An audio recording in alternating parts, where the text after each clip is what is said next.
All right, we are live again. We It's been did a it. little bit. We are, We're I back. believe we're already in the double digits, well into the double We digits we've been in the double digits. now. Let's get the show on the road. Our first topic today, we got David Benavidez went to Instagram to confirm a fight with David Morrel.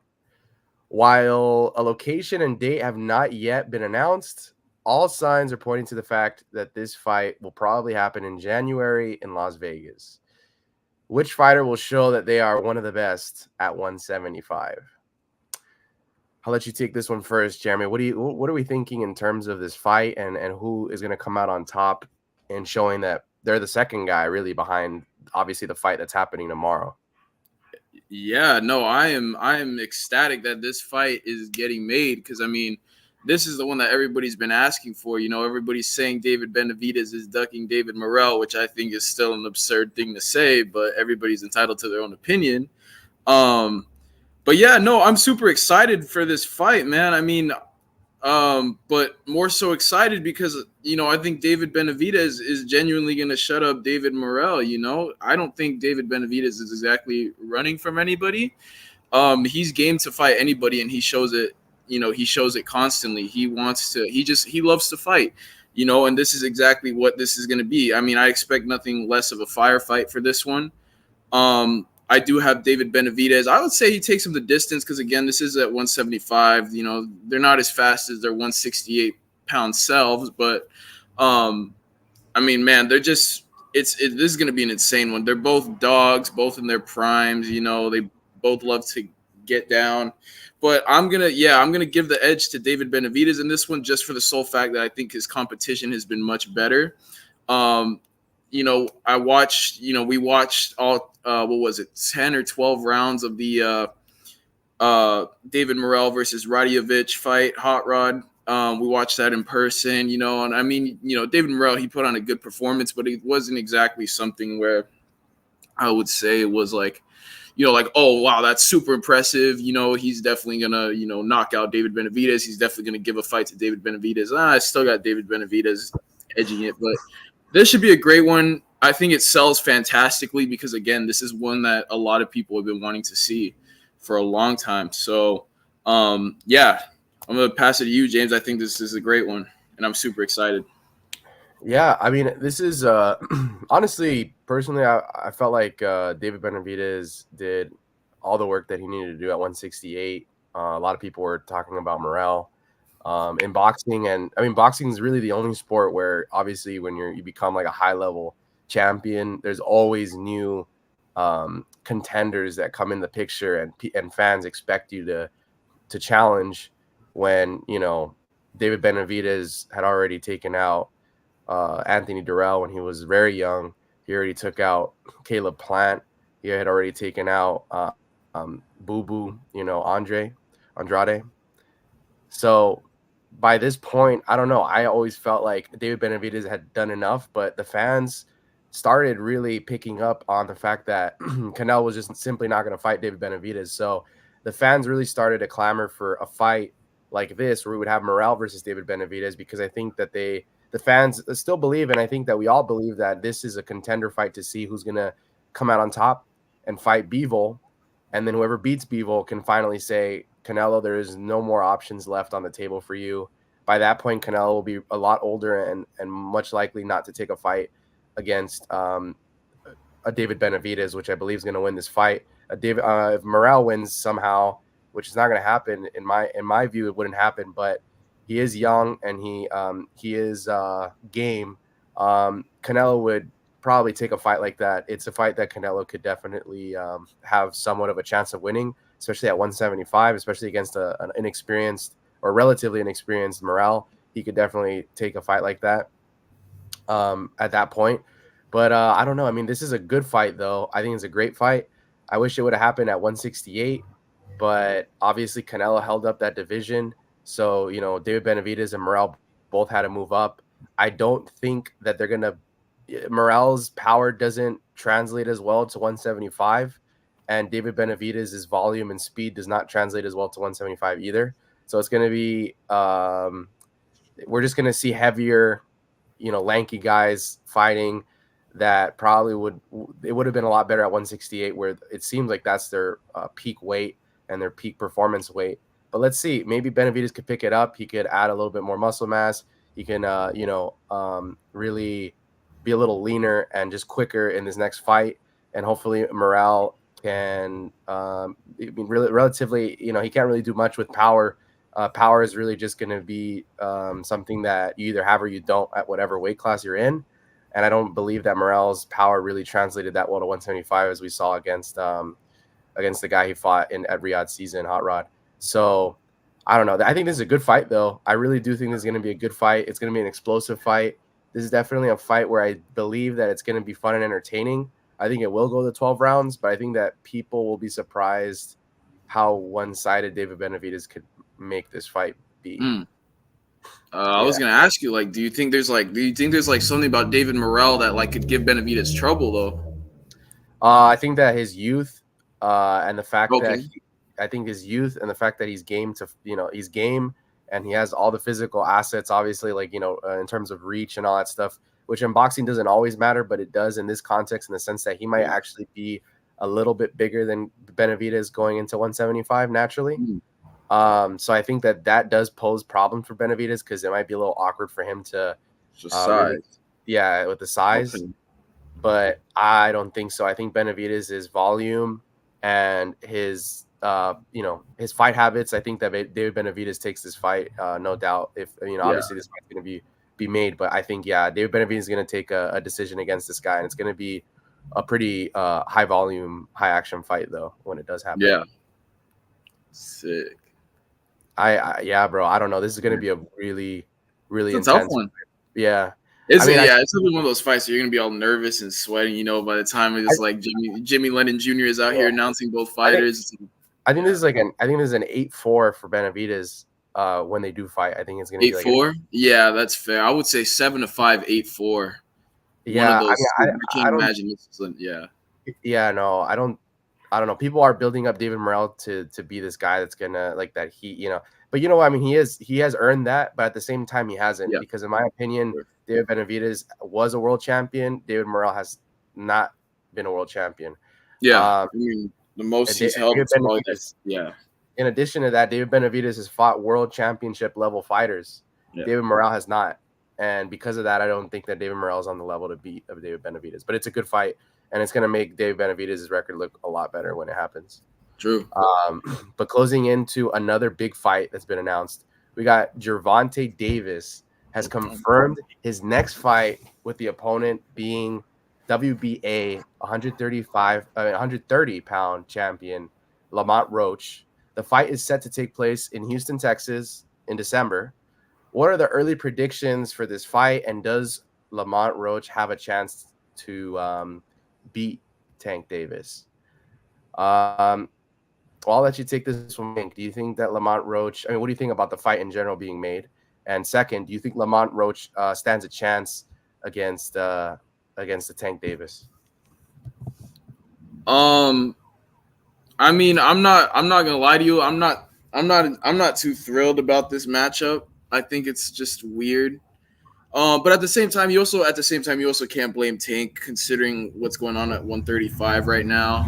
Obviously with Shakur's hand injury, Lomachenko was recently said to have been contemplating retirement. So that's why, because obviously there were early negotiations for him and Tank to fight in December. But obviously those fell through. I'm sorry, go ahead. I was just going to say, how that happened, I think that based on Loma's mentality and the wars that he's kind of been in already, I think Tank was going to probably take him out later in the round. Yeah, exactly. And if anything, it would be a good payday for Loma, if anything. But yeah, Loma, I mean, he's already at that age where it's like, it only makes sense for him. I mean, unless Lomachenko, but I don't think Lomachenko is exactly clamoring for a payday either, like one last payday. Or else he would have just taken that fight easy, So given the current state of 135, it's very weird, Tank being the WBA, and then Dennis Berinchyk being the WBO champion, I believe, which we haven't heard much from him at all, actually. Yeah, I mean, 135 is kind of the so it's like you can't blame Tank for taking this matchup. Everybody's gonna say, "Oh yeah, Tank is still the 30-year-old prospect." A little true, but there is some truth to that statement. But again, you can't blame him for taking this fight. So I honestly think this is just gonna be another Gervonta boxing IQ masterclass. Really, don't get me wrong. Lamont Roach is a good fighter, but I mean, when the lights are bright, I think it really shows. Yeah. It I mean, really brings out the truth in boxing. Styles. Yeah. Yeah, I mean, you're definitely right. I mean, I don't think Lamont Roach is a great fighter, but the truth is, and I think that honestly, this also describes like what the best criteria would be in terms of deciding who the best boxer of all time is. But styles make fights, and there's honestly very few fighters in this world that have a style that can beat, that could adapt to every single style. It's very few that can do that, and Lamont Roach unfortunately does not have the style to beat a Tank Davis. I think that a lanky, taller opponent that uses a good jab and that has a high volume poses a lot of danger to a Tank Davis because of the height differences and all that. Right. Lamont Roach seems to be a lot closer in height to Tank does. Like this is just it's on a platter for Tank to get it done. Obviously, I'm not trying to take away from the fact that obviously there's professional work that needs to get involved. Like Tank's got to put in the road work. He's got to put in the hours. He's got to put in the time. He's got to put in all that stuff because if he's not at a Tank Davis level the night of the fight, then anything could happen. But with what he has established in his career as who he is, it takes a certain style to beat Tank Davis, and Lamont Roach doesn't have that style. So I believe that this is a fight. Yeah, this is another. Maybe Lamont Roach can surprise us for a few rounds. Yeah.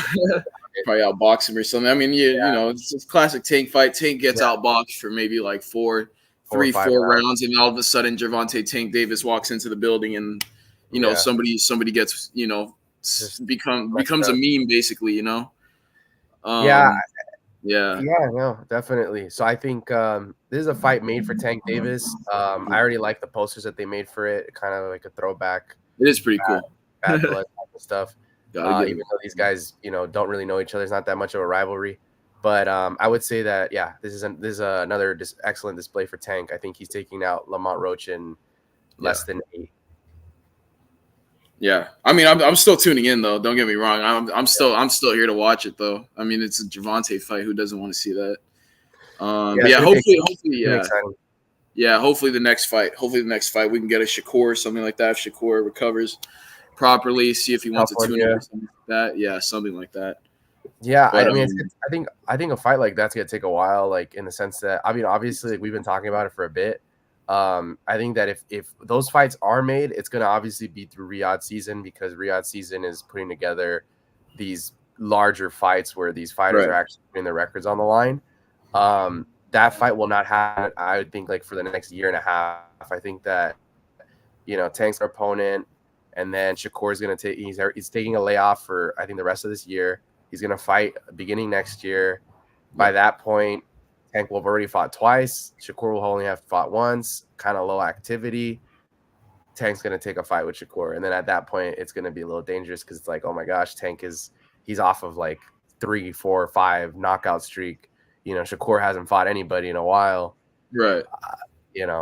That's when the fight's gonna happen. And it's gonna be a good one though if it does. Hopefully it does.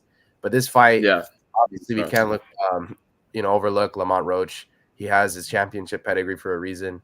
So it's going to be a fun fight, to say the least. Another fun fight and a really big talking point for us is the 4-crown showdown is finally here. We got Dmitry Bivol versus Artur Beterbiev for the undisputed light heavyweight championship of the world tomorrow. It's the first time that we've had a unified champion since Roy Jones, or it will be the first time.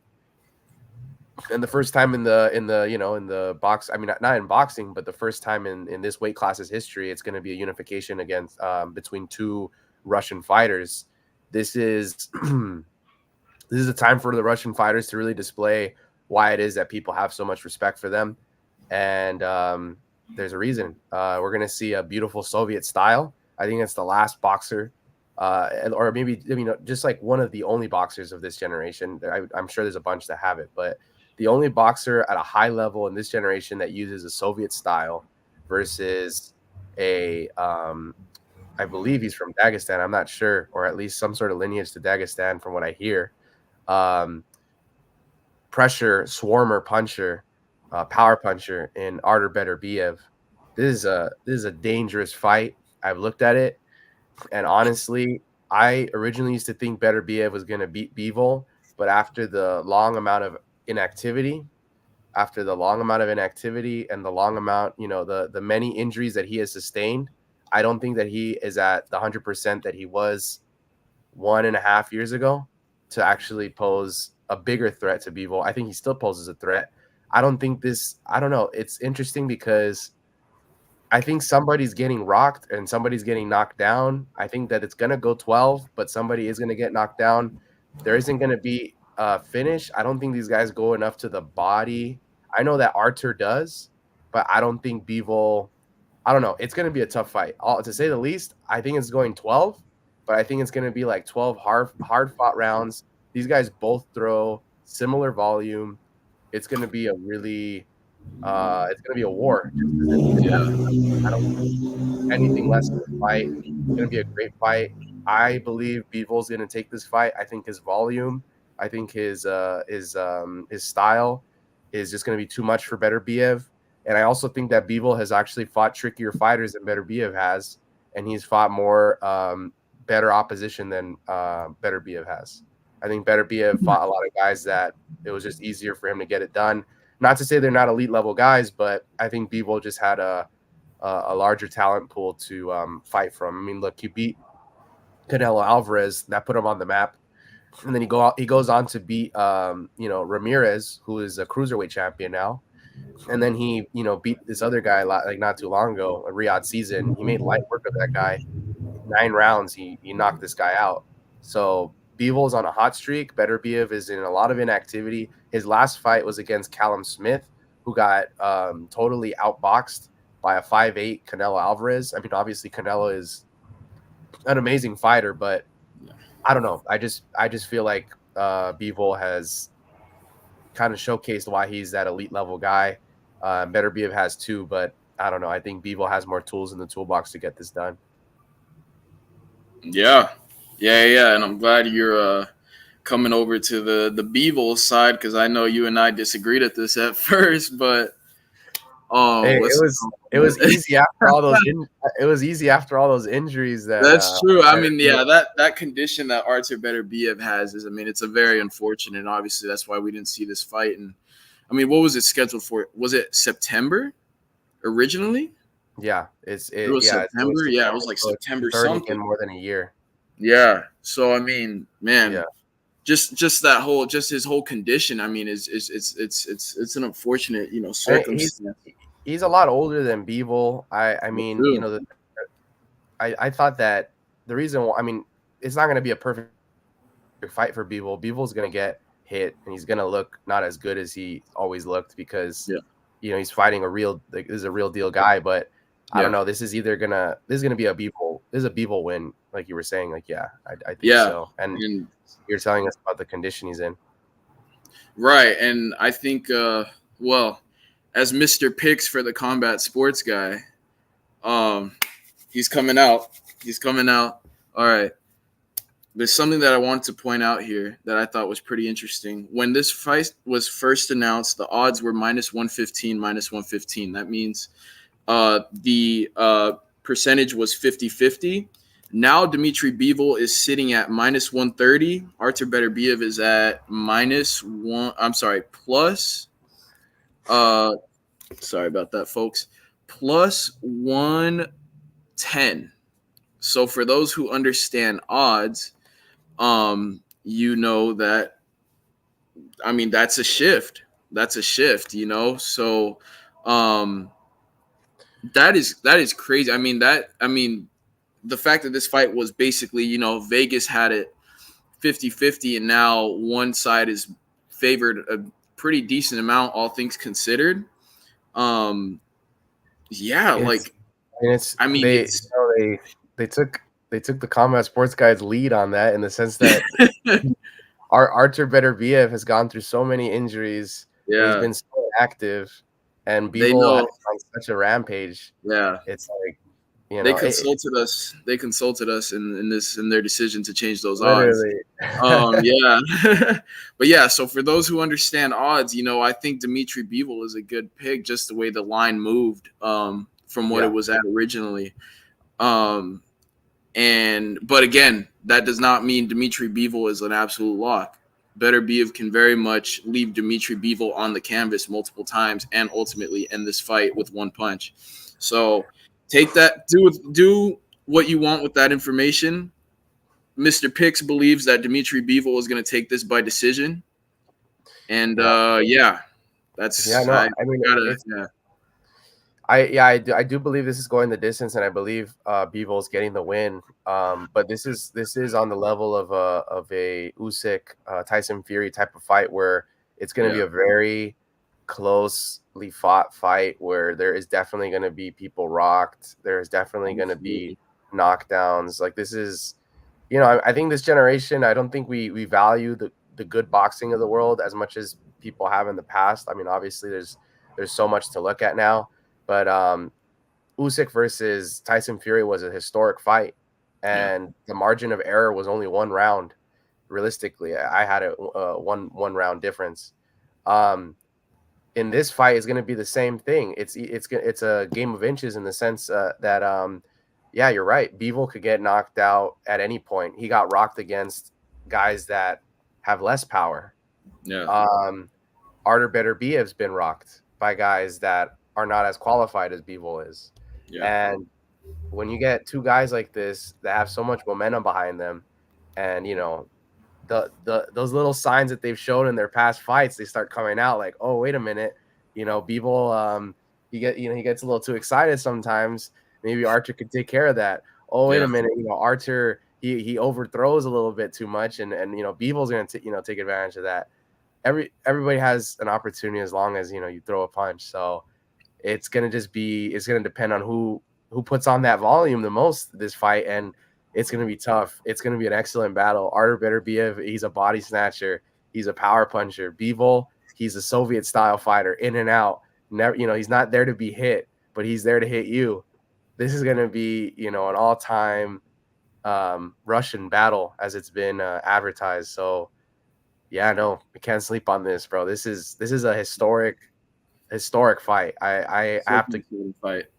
tip my cap off to what Riyadh Season's doing, because they have been creating one historic fight after historic fight after historic fight, and this is only going to help the sport of boxing, Yeah. as this ad totally blew away anything the UFC's Oh, it done. was crazy. Yeah, And the but now promotion. Yeah. talking about this fight, we got some stuff to talk about in terms of the promoters involved and possible situations that can happen after this fight. Eddie Hearn, he's come out a lot recently, of course, because he was obviously backing Bivol, but he's had some things to say to Artur Beterbiev, which I heard online, which were not that great. But Eddie Hearn is interested in making a rematch between Canelo Alvarez and Dimitri Bivol, and the rematch will go one of two ways. If Dimitri Bivol beats Artur Beterbiev on October 12th and becomes the undisputed 175-pound champion, then Alvarez will move up and challenge Bivol. If Bivol loses against Beterbiev, Bivol will move down and challenge Canelo for his WBC, WBA, and WBO super middleweight titles. Would you be interested in a rematch, and what are the predictions for either situation? This is very interesting. I mean, I already have what I think is going to play out, which I've been telling Jeremy for a long time, and I'm not leaving that boat. If it's at 100, if it's at 100, like I tell you, if it's at 175 pounds, I think okay, it's tough because this is the thing. He's got it kind of smart. Canelo's playing it kind of safe. Bivol's gonna come off of a war. No matter what, Bivol is not coming out of this fight, you know, um, unscathed, unless Artur Beterbiev's chin doesn't hold up, which is a possibility. Anything's a possibility. Either one of these guys' chins can't hold up, maybe. But I mean, if he loses to Beterbiev and he goes down to 168, they're giving it to Canelo on a platter. Canelo, that's a legacy winning fight that he's just gonna be able to pick up, and I think he wins that fight. Even if Mm, Bivol, has a style that's very challenging for him, that's a fight that it's really enticing for Canelo, because I never thought that Bivol at 168 is at all enticing for Canelo, because in my opinion, that's terrible for Canelo. Canelo loses to Bivol at 175. If Bivol comes to his house and beats him at 168, Canelo will always have a mark on his legacy in that sense. So he needs to play it safe and understand, hey, wait a minute, he's not really weight draining Bivol. Bivol realistically is the weight that he is. He might even, Bivol might even be a little bit quicker and a little bit snappier at 168. Even if he loses a little bit of his power and strength, it doesn't matter. He's fighting a smaller guy. So I don't know. I would say that, but if Bivol comes off of a loss, then yeah, I don't know. I think his, obviously his confidence is a lot lower. And when he feels those punches from Beterbiev and then he moves down, he feels those punches of Canelo. He's like, oh my gosh, this is a familiar situation I've been in before. I don't know if I could win this fight. But if he beats Artur Beterbiev, 175-pound champion, Alvarez moves up. Alvarez wants that fight against Bivol, and I think he wants to do whatever he can to make it happen. If you rewatch the Alvarez Bivol fight, Bivol really took out Alvarez throughout 10 of those 12 rounds, or 9 of those 12 rounds. I would say that I mean, while it is difficult, I'm always pulling for Alvarez to get the win. I don't know. I think that Bivol set a pretty high bar in terms of how to fight Alvarez, and obviously he beat him.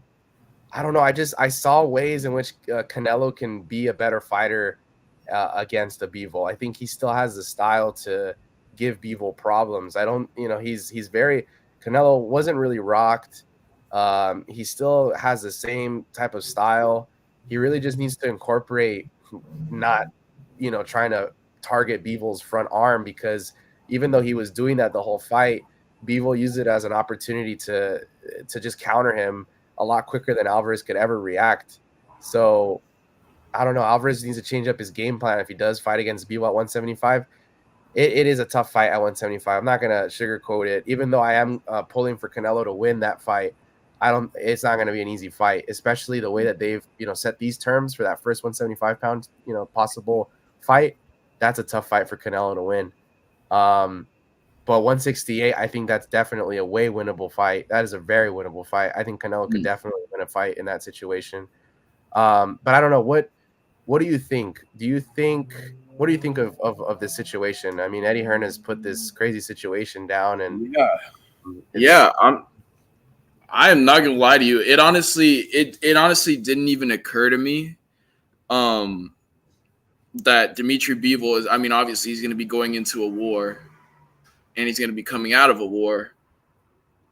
Not the same boxer, no matter what. No matter what happens. Again, if this fight goes the way every boxing fan who knows, if this goes the way they think it's going to go, yeah, there's no way these guys don't throw. If they go full 12 rounds, these guys are throwing 700 punches, 600 to they 700. will walk out the ring probably straight punch drunk.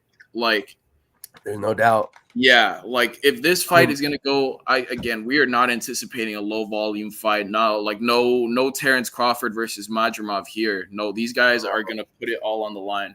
So I think with that being considered, I said this. I don't think I've ever said this on stream, but I think what I have been saying about the Canelo Bivol matchup. If this fight goes again at 175, they do the rematch at 175. I still think Dimitri Bivol is going to take it. But if the minute Dimitri Bivol moves down to 168, I got Canelo all day. Reason for that being is obviously you and I have talked about this quite a bit, James. But when a fighter moves down, their chin is never the same. Now imagine somebody's chin who had just been in an absolute war, moving down in weight. I think at that point, Dimitri Bivol's chin is going to be weaker. Now, I'm not saying Canelo's going to knock him down, but it'll definitely be easier to rock him, wobble him, wear him down, But it definitely won't be it definitely won't be an easy fight for Canelo still. But I think that, with the lower weight, Dimitri Bivol's probably a little more weight drained. And the fact that he had just come out of a war, no matter what the time frame, yeah, Dimitri Bivol's not winning at 168. I just think Canelo, I mean, he made 168 his division these last, years. So now if we're talking 175, assuming Dimitri Bivol wins, and I'll still take Dimitri Bivol, honestly. I think he puts on a similar performance to what happened back in 2022. And I think the most shocking thing out of all of it is the fact that what's it called? Wow, I lost my train of thought here. um, I think the most shocking thing out of all of it is just the fact that I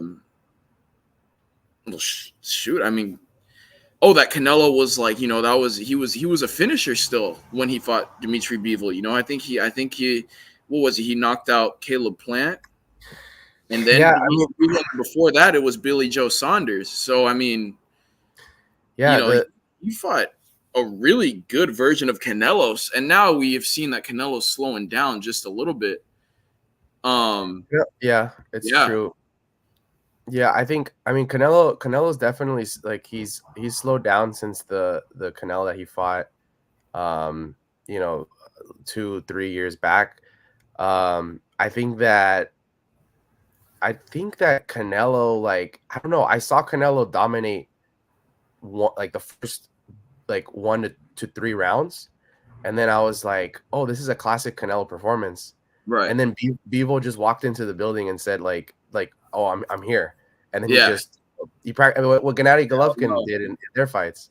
Right. But the glimpse of Bivol not being able to deal with what Canelo was putting together those first few rounds made me feel like if Canelo, like, I don't know, I feel like Canelo can find it if he wanted to. With the difference between, like, it's like, for me stylistically, it seemed like Bivol, like, he was kind of on the back foot those first 3 rounds, and then he brought it to Canelo the next 9. And realistically, he made it look, like he put the volume on Canelo, and it was really bad. But I don't know. I think, especially after a fight like this, it's going to be a lot harder in the sense that Canelo's been kind of fighting layups for the past few, year, 2 years. Bivol is going to come off of this fight, this is on the level of Canelo coming off of his first Triple G fight. This is a very tough fight for Bivol to get through. Unless, again, like I said, unless Bivol can knock out Artur Beterbiev very quickly, which, I mean, a lot of possibilities can happen in this fight. I don't think that's one of them. But, I mean, somebody could go down in the middle rounds because these guys both been rocked randomly, like in, 7, 8, 9, 10, 11, 12. But chins are wearing down, yeah. Yeah, it's just tough. Like, I think that Bivol is definitely going to have a harder time now that he's met somebody that has this much power like Archer. And when he fights a Canelo, it's going to be he's going to be worn down a lot more than he was. Like, they're both getting worn, but Canelo is a lot older.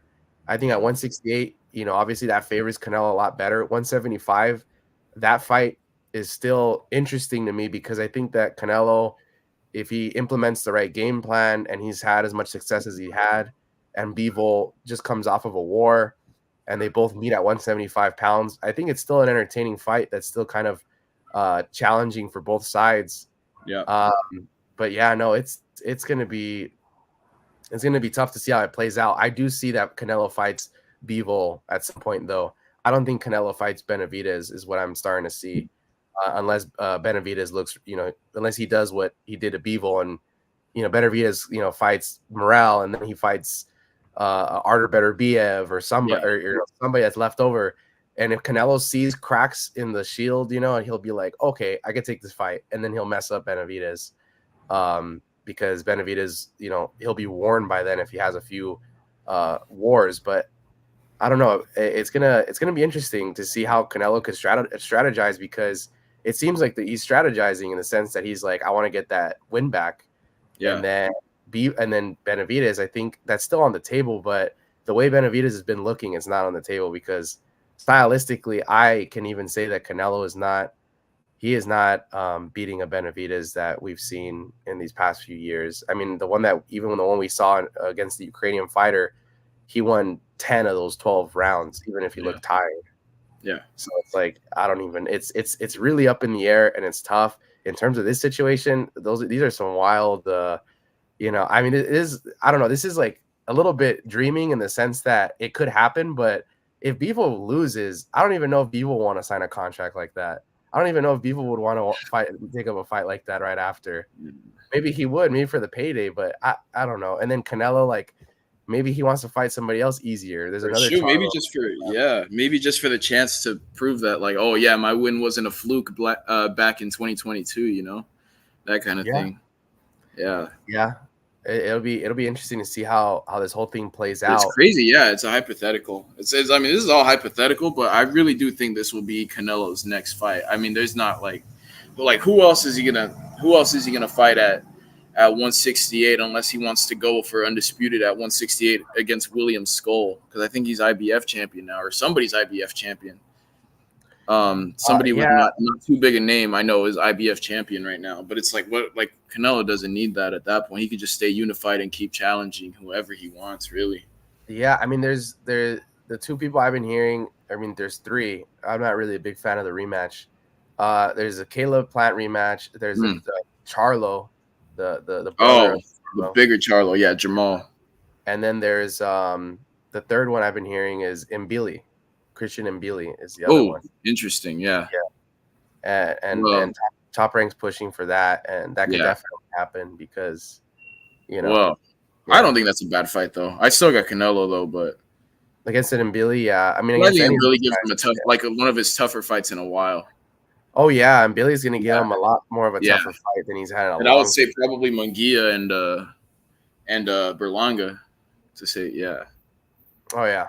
Both really good fights. So yeah, those are gonna be good fights. I mean, another big situation we got here is we got Errol Spence versus Sebastian Fundora. Finally seems to be in motion as Terrence Crawford has agreed to step aside, and Spence and Fundora have seemed to have reached a deal.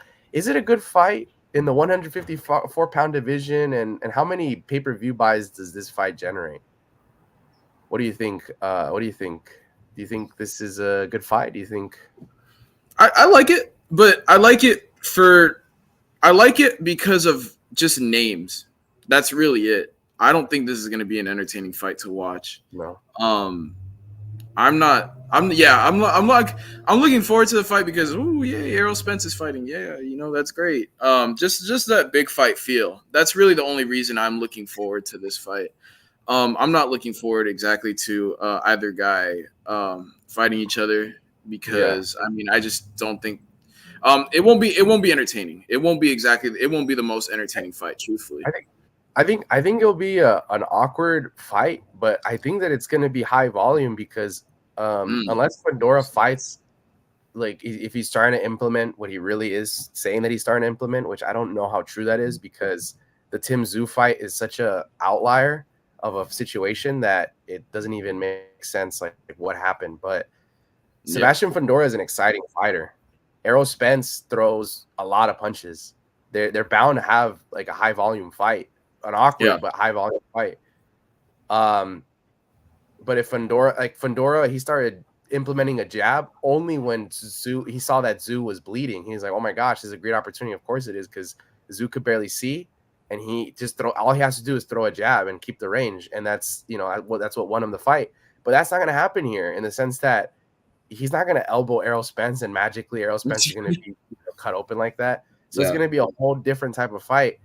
I mean, granted, I don't think it's a fight that Spence could win in this. I don't think so. I don't know. He's had a long layoff, and Spence, he was already having a lot of issues going into the Terrence Crawford fight.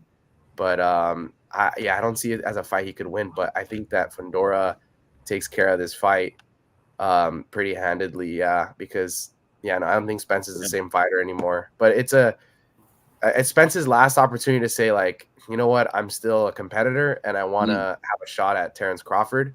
But this is obvious. This is a fight for Spence to force a win. a lot of people don't see him winning this fight, like getting to a Right. Crawford fight anymore. Right. No. Yeah. Also, I think this does like 300K pay-per-view buys. Yeah, I was thinking around like 200 to 300. I would say just 3 because Errol Spence is like he's a bit of a draw. I'm not gonna lie to you. It's a little surprising to me. I think he's how much of a draw he is. I didn't realize. Like I was like looking like before I was writing this topic out. I was looking at like some of his pay-per-view numbers from the past, and I was like, damn, he's actually sold like he's sold some really good. He's done really good numbers by him, like on his own, really. Yeah. And I thought that was pretty shocking. So, I mean, I expect this one to do probably like 3. I can't imagine anything less. Maybe like 250 to 3. I would say maybe like good 280 or something like that range. But yeah, I'll tune into this one. Why not? It seems fun. Yeah, I mean, yeah, all these fights are going to be interesting fights because this is like name versus name. But I will say, this has been there's been a bunch of news just coming out left and right. It's crazy, like these past 2 weeks, Yeah, I feel like it's like boxing has its own like new year, and the new year for boxing starts like around October. That's like when everything's getting established throughout, like I don't know, like it moves almost differently than the year does. Like January, there's like nothing and no announcements, and then you move into like spring and summer is like all the stuff has already been established since October. So it's like I feel like this is that time of year where we just start. Exciting time to be a fan, to say the least. But let's see what happens. We got a lot of big fights tomorrow. We got Artur Beterbiev versus Bivol. We need to establish who's going to be the unified light heavyweight champion, and we can't look farther from that at this point. So until then, until next week, until our next show, hitting more deeper into the double digits, starting to get into the 20 episode mark at some point. It's been the Combat Sports Guy. I appreciate our viewer, most likely Master Chief, for coming on. And at 100 episodes, James is gonna start shadow boxing for you guys. I already do it at the end of every episode. No. He's gonna really get up and start shadow boxing though. That's crazy. All right, James guys, is gonna do a 100. He's gonna do a 100 hook challenge where he's gonna throw 100 right hooks to the body on his back, and he left. I guess he didn't like that. He's gonna throw 100 right hooks to the body to mark 100 episodes. You hear that, Combat Sports Guy? I'm gonna throw 100 shots to Jeremy's body for Mark. You know what? Hey, I lost internet. I came back right at the moment that he said that I'm gonna throw 100 body shots, but he's gonna wear a body pad though, so that's the good thing. No. 100th episode, James gets to hit me with a liver shot. 1 liver shot. That's yes. I'm just playing. I don't want to do that. I'm scared. Dude, people say that's one of the worst pains ever. So I'm not trying to do that. But anyways, thank you guys for watching. Yes, guys. Bow.